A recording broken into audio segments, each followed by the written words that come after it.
오늘은 어버이 주일입니다. 지난주가 어린이 주일이었는데 가만히 생각해 보니까 이 5월 달은 어버이들이 더 즐겁고 좋겠다 그런 생각이 들어갑니다. 왜 그러냐면 제가 계산을 해봤습니다. 그랬더니 어린이날을 아이들에게 아주 우리가 온갖 서비스를 다 해주고 잘 해주는데 연수를 계산해 보니까 한 10년 해주면 되겠더라고요. 10년. 근데 10년 해주고 우리 어버이들은 20년 받고 30년 받고 40년 받고 50년까지 받으시더라고요.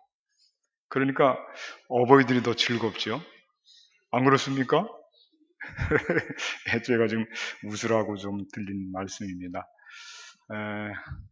오늘 어버이 주일을 맞이했는데 우리 찬양되는 가슴에 카네이션이 없고, 여기 어르신분들이 많이 카네이션을 다루셨군요. 그런데 그 흰색 카네이션을 다루신 분들이 별로 없습니다. 원래 이 카네이션을 처음에 달 때는 흰색 카네이션을 달았답니다. 그 카네이션에 대한 이 꽃을 단 것에 대한 유래를 제가 좀 살펴보니까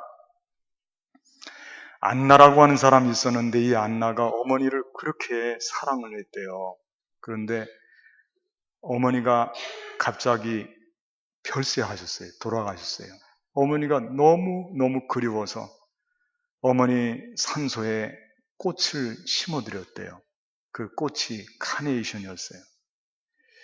꽃이 잘 자라는데 너무 그 꽃이 보기가 좋고 어머니 생각이 계속 떠올라서 어머니가 추모 2주년 기념 예배를 드릴 때에 카네이션 꽃을 사서 교회에 있는 모든 사람들에게 그 꽃을 선물을 하면서 어머니를 잊지 맙시다. 어머니가 소중합니다. 어머니 날을 만들면 더욱 좋겠습니다. 그런 제안을 했답니다. 그리고 시간이 얼마 지나서 1914년에 미국의 28대 대통령이었던 윌슨 대통령이 그 뜻이 전달이 되고 확산이 되니까 이거 좋은 뜻이다, 좋은 일이다 해서 어머니 날을 만들었는데 5월 둘째 주일을 어머니 날을 만든 겁니다. 그렇게 해서 그 어머니 날이 이제 전 세계로 확산이 되어가고 퍼져 나간 겁니다. 그래서 그때 어머니가 계신 분들은 빨간 카네이션을 가슴에 달아드리고 어머니가 별세하신 분들은 자기 자신이 흰색 카네이션을 가슴에 달자. 가만히 생각해 보니까 우리 어렸을 때 그래서 흰색 카네이션을 종종 봤었어요. 그런데 지금은 그 풍습이 없어졌죠. 우리나라에 복음이 들어와서 초대교회 때 말입니다. 우리 그리스도교가 많은 오해를 받았습니다. 특히 제사 문제 때문에 제사를 지내지 않는다고 해서 이 유교적인 그런 그 관습에 젖어 있는 사람들이 기독교를 어떻게 평가를 했느냐 하면 불교 종교다. 제사를 지내지 않는 불교 종교.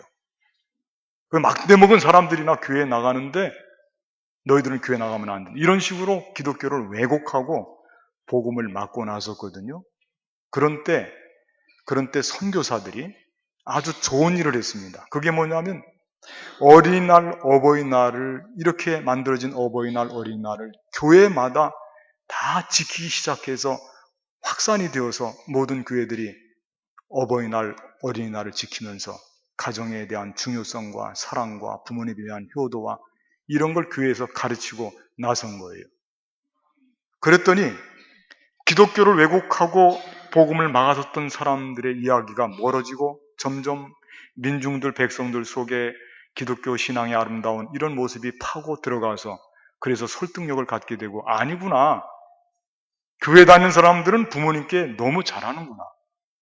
그렇게 된 겁니다. 그게. 우리 한국에서 어버이날에 원조도 교회에서 시작이 됐습니다. 1930년에 구세군에서 어머니 날을 만들어서 5월 둘째 주에 지키기 시작했고 1932년도에는 감리교회에서 또 어머니 날을 만들어 지키기 시작했어요. 그리고 이게 사회적으로 확산이 되니까 아버지들이 불만이 좀 있어서 부모가 어머니밖에 없냐? 아버지도 있지. 우리도 좀 날 좀 만들어줘라 해서 그래서 어버이날이 됐어요. 어버이날이. 우리 찬송가가 옛날에 만들어져 갖고 어버이에 대한 찬송은 최근에 만들어진 것인데 좀 낯설어서 부르기가 그렇습니다만은 옛날부터 나온 찬송가는 다 어머니 노래가 많았거든요. 그런 연유 때문에 그렇습니다. 교회를 다니고 기독교 신앙을 갖고 있는 사람들이 지금도 보면 많은 효자들이 있고 효녀들이 있습니다. 교회 다니지 않는 사람보다도 더 많습니다. 우리 교회에도 효녀도 많고 효자도 많고 효부도 많이 있습니다. 대답이 없습니다. 많이 있다니까 있는 줄 믿으시기 바랍니다. 우리 교회 많이 있어요. 제가 알고 있는 분들 많이 있어요. 예, 지금도 부모님들과 함께 같이 생활하시는 분들도 있고 아주 많습니다. 참 카네이션에 대한 이야기를 한마디 더 하겠습니다. 이 카네이션에 대한 아주 귀한 전설이 있습니다. 전설이. 어떤 전설이냐면 예수님께서 십자가상에서 이 고통을 당하고 죽으시고 부활하셨는데 거기에서 눈물을 제일 많이 흘렸던 사람이 누구냐? 예수님의 육신의 어머니 마리아였습니다. 이 마리아가 눈물을 많이 흘렸는데 어떤 한 곳이 눈물이 패여서 거기에 자국이 생겼답니다. 그런데 거기에 꽃이가 떨어졌대요. 나중에 거기서 꽃이 자라서 피었는데 보니까 그 꽃이 어떤 꽃이냐면 카네이션이라고 했던 거예요. 그래서 이 카네이션의 그 꽃의 의미가 뭐냐면 어머니의 사랑입니다. 어머니의 사랑. 그런 뜻을 가지고 있습니다. 오늘 어버이 주일을 맞이해서 본문을 함께 읽었는데 여기 오늘 귀한 여자 한 분이 나오죠. 정말 귀한 어머니입니다. 수르보니게 여인입니다. 이방 여인입니다. 예수님께 꾸중을 듣고 거부당했음에도 불구하고 자식 사랑하는 것이 각별해서 그래서 예수님 앞에 나와서 무릎을 꿇고 그 앞에서 간구를 합니다. 내 딸을 고쳐달라고. 예수님이 이 여인 때문에 감동을 많이 받았어요. 예수님은 처음에는 거부를 했습니다. 근데 이 여인이 어머니가 자식을 사랑하는 그 뜨거운 마음을 예수님께서 읽으시고 이 어머니의 사랑과 믿음과 끈기에 감동을 하시면서 그 자식을 병을 고쳐주는 이야기가 오늘 본문의 말씀이거든요. 그래서 저는 오늘 본문의 말씀을 통해서 어머니가 가지고 있는 이 사랑 다 우리들 모두 공감하는 것이죠. 오늘 본문 중심으로 몇 가지를 여러분들께 소개를 해드리려고 합니다. 첫째, 저를 한번 따라 하시겠습니다. 어머니의 사랑은 자존심을 모른다. 그렇습니다. 어머니의 사랑은 자존심 같은 건 없어요. 진짜 없어서 모르는 게 아니고 자존심을 내세우지 않는다 그런 뜻이에요. 오늘 여기 나오는 이 어머니를 보십시오. 이 어머니는 자기 딸의 문제로 나왔습니다. 예수님 앞에 나왔는데 제가 생각할 때는 마음이 다급하면 예수님 만나자마자 그냥 예수님께 말씀으로만 예수님, 제 딸이 병이 걸렸습니다. 고쳐주십시오. 능하다고 들었습니다. 예수님은 고칠 수 있을 겁니다. 이렇게 말로만 예수님께 부탁을 해도 될 텐데 여기 이 여인은요 그렇지 않았습니다. 예수님께 와서 그 앞에 가서 무릎을 꿇고 자기를 완전히 낮추고 땅 아래까지 낮추면서 예수님께 간구를 하는 겁니다. 처음 보는 남자입니다. 그 발 아래 엎드린 겁니다. 그것도 이방 여인입니다. 물론 예수님은 누구든지 예수님 앞에 엎드리고 경배하는 건 그건 흉유는 아닙니다. 우리 모두가 다 그렇게 할 수는 있습니다. 그런데 여기 이 수르보니게 여인은 이 수르보니게라고 하는 데는 여러분들이 지도를 보시면 이스라엘 나라 위쪽에 거기 사마리아가 있거든요. 사마리아 사람들도 이방인 취급을 받는데 그 사마리아 위에 있는 곳이 수르보니게입니다. 수리아 버니게, 수르보니게. 그 지역 감정도 별로 좋을 리가 없고 민족 감정도 별로 좋을 리가 없습니다. 그런데 자존심을 땅에 내려놓고 그 앞에 가서 자기 문제가 아니고 자기 딸의 자녀의 문제를 가지고 그 앞에 가서 그냥 낮게 포복하고 엎드려서 예수님께 당부하고 간구하는 겁니다. 이게 어머니의 마음입니다. 자존심이 없어요. 정말 자존심이 없어서 없는 게 아니고 자존심을 부리지를 않는다 이거예요. 못 배워서가 아닙니다. 천박해서가 아닙니다. 이게 어머니의 사랑이에요. 우리를 키우면서 어머니들이 자존심 같은 거 땅에 내려놓는 그런 일을 하지 않고는 우리를 키울 수가 없어서 어머니는 자존심을 벌써 일찌감치 다 내려놓고 자녀들을 양육하는 겁니다. 이 어머니의 사랑이에요. 두 번째는 저를 따라했습니다. 어머니의 사랑은 수치심도 모른다. 그렇습니다. 창피한 것도 몰라요. 어머니는 자식을 위한 것이라고 한다면 뭐 창피고 뭐 그런 거 없습니다. 지금 이 딸이 병이 걸렸는데 딸의 질병이 심각합니다. 어떤 병이냐면 귀신이 들렸습니다. 그 자체로 이건 어머니가 수치감을 갖기에 충분합니다. 그런데 어머니는 부끄러워하지 않습니다. 그 자식이 소중할 뿐입니다. 그래서 예수님께 나온 겁니다. 자식이 어떨지 몰라서 자식은 데리고 나오지 않았습니다. 자식을 지켜주기 위해서 그랬는지. 자기가 대신 수치감을 다 받아야 되는 몸으로 예수님께 나와서 예수님께 간청을 하는데 여러분들 이 대목을 보십시오. 예수님께서 그런 맥락을 아시고 간청을 받아주셨으면 얼마나 좋았을까. 그런데 예수님이 그 간청을 받아주지 않고 이런 지하에 거절을 하십니다. 뭐라고 거절하시냐면 내 자녀들의 떡을 개들에게 던지는 것이 마땅하지 않다. 여러분, 이 개라고 하는 표현이 나오는데 이건 아주 업신여기면서 경멸하면서 욕을 하는 그런 표현이에요. 내가 왜 우리 자녀들을 먼저 먹여야 되는데 우리 자녀들 먹일 떡을 갖고 개들에게 주냐? 난 그럴 수 없다. 당신 개라고 하는 거예요. 여자에게 말입니다. 이방 여자에게. 그렇지 않아도 그런데 민감한 그런 마음을 갖고 예수님께 찾아온 이 여인을 향해서 개들에게 주지는 않는다. 이렇게 말씀하시니까 보통 얼굴이 빨개지겠습니까? 얼마나 수치감이 들어가겠습니까? 그런데 이 여인은 거기서 수치감을 참고 거기에서 뭐라고 대답을 하느냐면 예수님 압니다. 옳습니다. 그러나 상 아래의 개들도 저 개입니다. 괜찮습니다. 개들도 부스러기 먹지 않습니까? 부스러기라고도 예수님 주십시오. 부스러기라도. 자기 수치스러운 거 하나도 생각 안 하고 이렇게 예수님께 간청하니까 예수님께서 거부했던 예수님께서 이 여인을 보면서 엄청나게 큰 감동을 받는 거예요. 자식이 뭔데 이 자식 앞에서 자기 모든 수치스러운 이 모든 것을 다 내려놓고 이렇게 간청을 하니 예수님이 이 말을 하였으니 돌아가라. 내 딸 귀신이 나아갔다. 여러분, 이게 어머니입니다. 어머니는 자녀를 키우기 위해서요. 수치심을 많이 갖고 수치스러운 마음, 수치스러운 일들, 욕먹는 거, 창피당하는 거, 고통당하는 거 그거 다 감내하고 그리고 우리를 키운 거예요. 우리 부모님도 그랬어요. 여러분들도 마찬가지고. 우리 자녀를 사랑하기 때문에. 그게 어머니의 사랑입니다. 수치심 같은 것도 없습니다.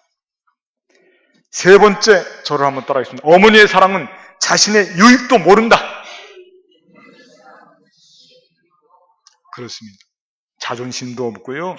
수치심도 없고 자신의 유익도 추구하지 않습니다. 오직 자녀가 잘 되면 그게 제일 행복합니다. 여러분들 부모님들의 마음은요. 부모님이 아무리 성공하고 잘 살아도요. 자녀들이 잘못되면 행복감이 있는 게 아니에요. 행복감이 사라집니다. 자녀가 잘 돼야 나는 조금 실패하고 못됐어도 자녀가 잘 되면 의시되기 좋아하고 막 기분이 좋고 사람들한테 막 자랑하고 싶고 자기 유익을 구하지 않는 거예요. 어머니의 사랑은 정말 하나님의 사랑과 닮아 있어요. 하나님께서는 하나님의 유익을 생각하지 않고 자녀가 잘 되고 구원받는 것을 위해서 모든 것을 다 내어주고 그분의 독생자 예수 그리스도까지 우리에게 내어주심으로 말미암아 우리가 구원받게 하셨으니 얼마나 큰 사랑입니까? 그런데 이런 하나님의 사랑을 제일 많이 담아있는 그런 사랑의 모습이 어머니의 사랑. 당신은 고생하고 당신의 유익을 구하지 않고 자녀들이 잘 되기만을 위해서 뒷바라지 하느라고 고생을 많이 하시고 살다 가시는 그런 어머니. 제가 오늘은 어버이 주일을 맞이해서 어머니 희생적인 사랑에 대한 이야기 한두 막을 소개를 하려고 그러는데 조금 긴데 시간이 될지 모르겠습니다. 누구 이야기냐면 이 불효자 이야기인데 의사가 되었습니다. 민석이라고 있습니다. 민석이. 우리 교회 민석이라고 하는 이름 없죠? 예. 없는 거로 알고 그냥 없다고 그러세요. 예. 민석이. 예.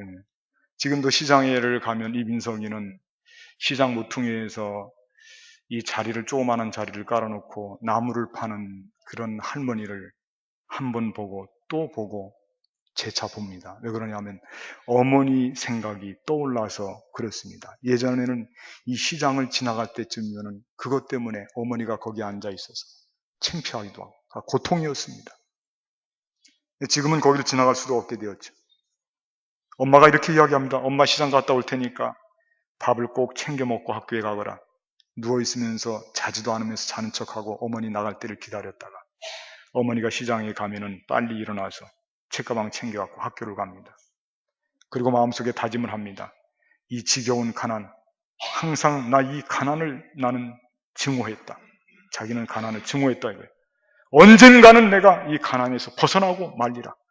그렇게 다짐을 하면서 이 학교를 가는데 시장 모퉁이를 돌아서 꼭 거기에 어머니가 계세요. 어머니가 보면은 아는 척을 하니까 그게 창피해서 어머니가 발견할까봐 빨리 도망치듯이 그렇게 학교를 가는 거예요. 그런데 이 민석이의 어머니 아버지는 처음에는 장사를 하는 사람들이 아니었어요. 이분들은 막노동을 하는 사람들이었어요. 그 공사 현장에 나가서 일을 하는데 어느 날 큰 사건이 일어났습니다. 그 공사 현장에서 어머니가 철근에 깔려 있는 것을 아버지가 구하러 가서 아버지는 거기서 즉사하고 어머니는 다리 한쪽을 잃게 되었어요. 그래서 그 뒤부터는 어머니가 혼자서 시장에 나가서 나무를 팔면서 다리를 쩔뚝거리고 가서 나무를 캐서 집에 와서 나무를 다듬고 날이 밝으면 가서 시장에 가서 쭈그리고 앉아 사람들에게 구걸하는 듯이 그렇게 시장에서 좀 팔아달라고. 그런 어머니의 모습이 이 사춘기에 있는 이 민석에게 얼마나 창피하고 마음에 들지가 않았겠죠. 집에 돌아오면 어머니는 다리가 퉁퉁 부어서 주무르면서 나무를 다듬고 어머니께서 민석이에게 3,000원을 주었어요. 3,000원을. 많은 돈이 아니죠. 그 돈을 보니까 구겨져 있고 때가 묻어 있습니다. 그 돈을 받는데 마음속에 자기가 거지 같은 거예요. 그래서 어머니에게 이런 이야기를 했습니다. 나 거지 자식이 아니란 말이에요. 이런 돈 필요 없어요. 그리고는 돈을 뿌리치듯이 받고 밖으로 뛰쳐나가서 그날 밤에 집을 나갔어요. 그날 하루만 집을 나갔어요. 다음날 아침에 어머니가 시장 가신 틈을 타서 살짝 집에 들어가서 책가방을 가지고 학교에를 갔어요. 갈 때 배가 고파서 약수터에 들려서 세수를 하고 물로 배를 채우고. 그런데 이 민석이는 하여튼 공부는 악착같이 했어요. 악착같이. 항상 그래서 공부는 잘했어요. 자기 반에서 잘 사는 아이들보다 공부를 아주 월등하게 잘했어요. 근데 그날 4교시가 지났는데 아이들이 갑자기 밖에서 웅성웅성해서 보니까 거기 복도에 어머니가 다리를 절뚝이면서 교실로 들어오고 있는 거예요. 선생님한테 드린다고 나물 팔던 거, 나물 파는 거, 나물 한 봉다리를 가지고 그 복도로 들어오는데 그리고 선생님 면담이 끝나고 어머니가 돌아서는데 아이들이 이렇게 이야기를 하는 거예요. 야, 이민석, 너네 엄마 병신이었냐? 이렇게 물어보는 아이들이 있었고 그 중에 어떤 잘 사는 부잣집 아이가 이렇게 물어봤어요. 그러면서 그 말로 끝났으면 좋았을 텐데 거기다가 절뚝거리면서 걷는 흉내를 내면서 너희 어머니 병신이었냐? 이렇게 하니까 그거를 아이들이 쳐다보고 있으면서 낄낄거리고 웃으니까 민석이가 머리 끝까지 화가 나서 그놈을 달려가서 사정없이 두드려 패줬어요. 그러고서는 그냥 교실을 나와버렸어요. 그날 저녁에 집에 들어갔는데 벌써 집 앞에서는 이 맞은 어머니와 이 아이가 와서 어머니한테 소리를 치면서 하는 이야기가, 아니 애비 없는 자식은 이래도 되는 거야? 못 배우고 없는 티 내는 거야 뭐야? 자식 교육 좀 잘 시키지. 엄마라는 작자가 병신이니 자식 정신이 온전하겠어? 이렇게 막 그냥 상처를 주는 이야기야. 근데 어머니의 태도가 거기에서 그 말을 다 받으면서 그냥 죄송하다. 아들이 다니면서 애들을 패줬으니까 죄송하다. 그런 모습을 보는 또 민석이는 더 화가 나는 거예요. 어머니가 좀 거기서 맞대응을 좀 했으면 좋겠는데 어머니가 잘못한 게 없는데. 그들이 갔습니다. 어머니는 아무 말도 없이 집으로 들어와 계시는데 이 민석이가 화가 나서 어머니한테 한다는 이야기가, 엄마 다시는 좀 학교에 오지 말란 말이에요. 학교에 오지 말아요. 창피해서 죽는 줄 알았단 말이에요. 그래 미안하다 민석아. 네가 걱정이 되어서 지난밤 집에 들어오지 않아서. 근데 여기서 말이에요. 민석이가 큰 실수를 했어요. 뭐라 그랬냐면 나는 차라리 엄마가 없었으면 좋겠어. 그 이야기를 한 거예요. 순간 정적이 흘렀습니다. 아무 말도 못하고. 슬픔을 참으시는 어머니는 그냥 자리에 누워 계셨고 아마 웃었을 거예요. 그리고 고개를 돌려 누워서 자기도 자는 척을 했는데 민석이 눈가도 척척하게 젖었습니다. 다음날 아침에 수업료 엄마가 주어서 가지고 학교에 가서 꼬깃꼬깃하게 쌓인 돈을 주고 선생님이 민석이에게 당부합니다. 민석아, 어머니 너 때문에 고생 많다. 그 어머니 잘 해주어라. 언제나 이 민석이는 선생님이 좋았어요. 왜냐하면 선생님이 그 사정을 너무 잘하니까 민석이 편을 많이 들어줬거든요. 근데 그날 학교에서 오는 길에 이상한 모습을 봤어요. 어머니가 배추가게 아저씨네 그 상점의 쓰레기통에서 배춧잎을 어머니가 줍는 거예요. 또 그 모습을 보니까 창피해 죽겠어요. 모르는 척하고 빨리 집으로 왔습니다. 그날 저녁이 되었어요. 그 식탁이 차려지고 밥이 나왔는데 배추국이 나왔어요. 그 배추국을 보자마자 입에서 이 배추! 엄마 이 배추 뭐예요?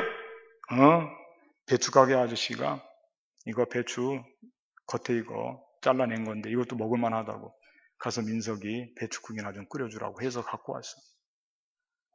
민석이 가슴이 막 나를 이렇게 비참하게 만드는구나. 먹을 수가 없어서 숟가락을 던지고 나갔습니다. 그런데 나중에 한 사실이지만 그날이 어머니 생신이셨대요. 생신. 그리고 17년 시간이 많이 지났죠. 민석이는 의사가 되었어요. 의사가. 가정도 꾸리고 병원도 장모님께서 개업을 해주셨어요. 풍성한 생활이고 어머니한테도 꼬박꼬박 한 달에 용돈을 한 번씩 갖다 드리고. 근데 어머니를 잊고 살았는데 어느 날 퇴근하는 길에 집에 와보니까 어떤 노인과 집의 가정부와 싸움이 붙었어요. 어머니는 그 노인은 막 들어오려고 그랬던 것 같아요. 어머니였어요. 가까이 가보니까 전보다 더 야윈 얼굴이고 허스름한 옷차림이고 여전히 다리를 절뚝거리면서 어머니는 민석이를 보자 민석아 너 많이 좋아졌구나. 그렇게 민석이를 안으려고 가까이 다가오는데 이 민석이가 어이없다는 듯이 사람 잘못 보셨어요 하고 어머니를 밀쳐내는 거예요. 민석이 마음속에는 꼬박꼬박 생활비도 드리고 그러면 됐지 또 여기까지 오셔갖고 그때 어머니가 떨리는 목소리로 민석아, 그 이야기를 듣고 민석이가요 또 한 번 실수를 했습니다. 저는 민석이가 아니에요. 최양호입니다. 들어가세요.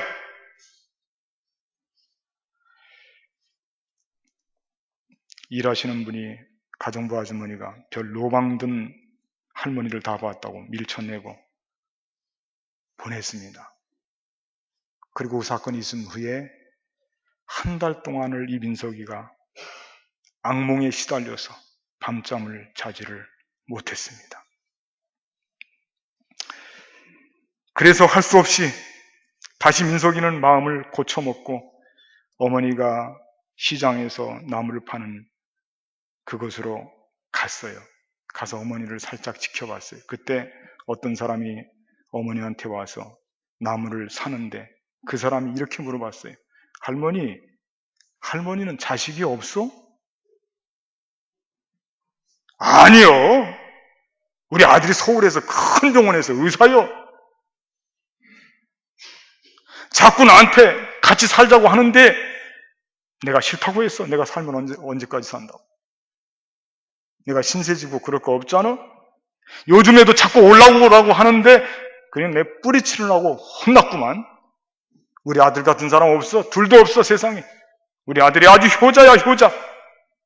이 어머니가 자식 자랑을 막 늘어놓으면서 나무를 신이 났는지 막 더 줍니다. 그런 어머니를 물끄러미 쳐다보고 살짝 그 자리를 빠져나와서 집에 가서 문지방 틈에 돈 봉투를 그냥 딱 밀어놓고 그러고 왔어요. 또 참 철없는 자식이죠. 1년이 지났습니다. 천둥 같은 소식이 들어왔습니다. 어머니가 별세하셨대요.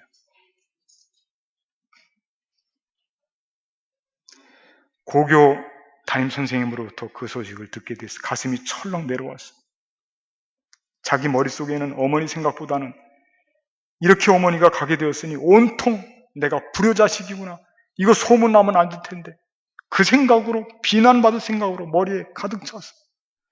그래서 발걸음을 재촉해서 어머니 집으로 갔는데 진짜 시장에 가보니까 늘 그 모퉁이에 있던 어머니의 모습이 보이지를 않습니다. 집으로 들어가니까 선생님이 혼자서 앉아 계시는데 선생님도 아무 말이 없이 침묵을 지키다가 입을 열었습니다. 민서가 내 옆에 와서 좀 앉아라. 선생님이 말씀을 해주시는데 이 보따리 이거 너희 어머니가 너한테 주는 거다. 그 보따리가 나물 보따리거든요. 근데 그 나물 보따리에 열어보니까 돈이 가득 들어있어요. 어머니는 거기서 열심히 장사를 해서 이 아들이 병원을 개업할 때 보태주지 못한 것이 미안하고 앞으로 혹시 또 잘못되면 어떨까 걱정이 되어서 자기 쓰려고 돈 모은 게 아니고 했던 그 돈을 다 모아서 이 자식 뒷받침 해주려고 그랬던 거예요. 그 풀어봐라.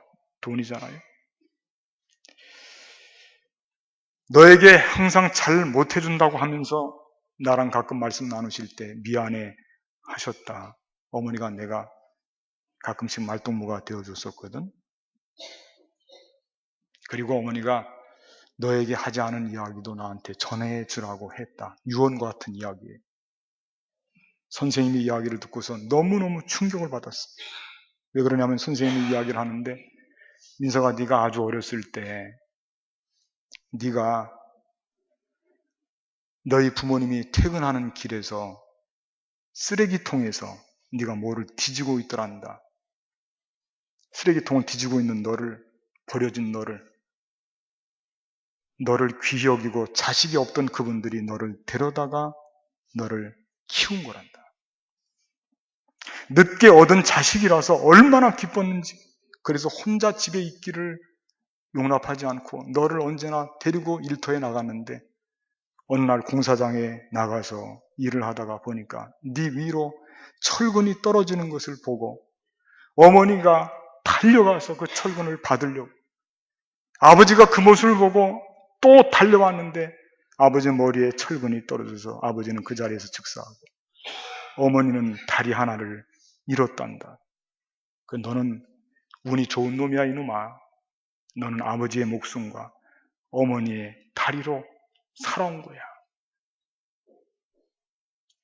혼자가 되셨는데 주변 사람들이 그 주워온 아들 뭐하러 데리고 사느냐고, 고아원에 보내라고.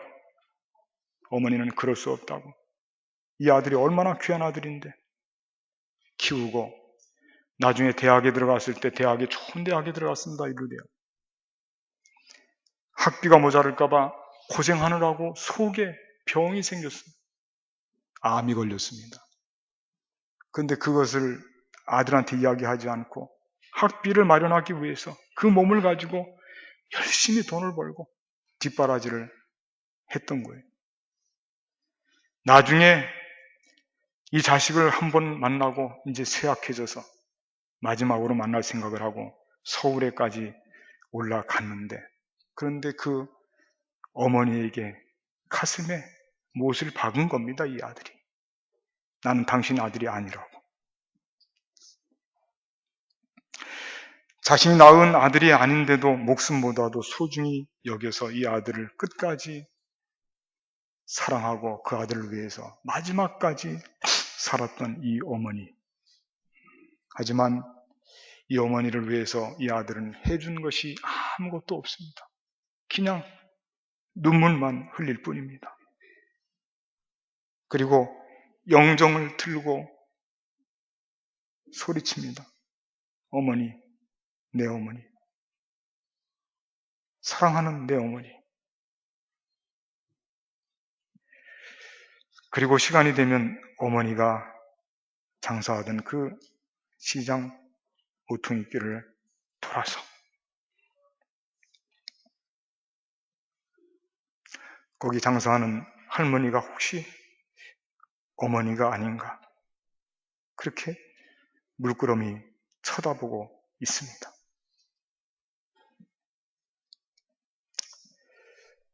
민석이 이야기가 바로 우리의 이야기입니다.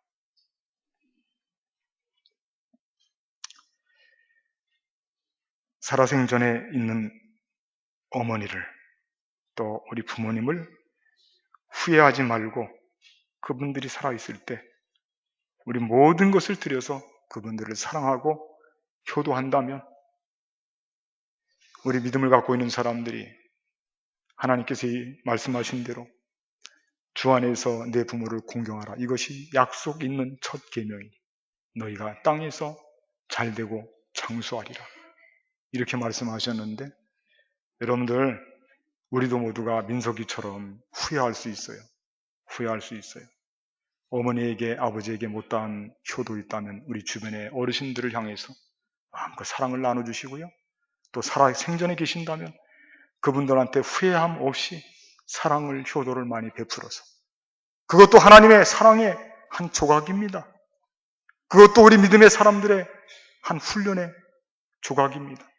여러분들 귀히 여기시고 부모님을 향한 우리의 마음 변치 않고 끊임없이 그분들을 사랑하고 존경하고, 그래서 우리 기독교가 참되게 부모님을 사랑하는 그런 아름다운 신앙의 공동체인 것을 만천하에 드러내시고, 그리고 사랑으로 충만한 가정을 만드시고 5월 한 달 동안에 부모님께 많은 효도를 하시는 저와 여러분들 되시기를 주님의 이름으로 간절히 부탁을 드리겠습니다. 기도하겠습니다.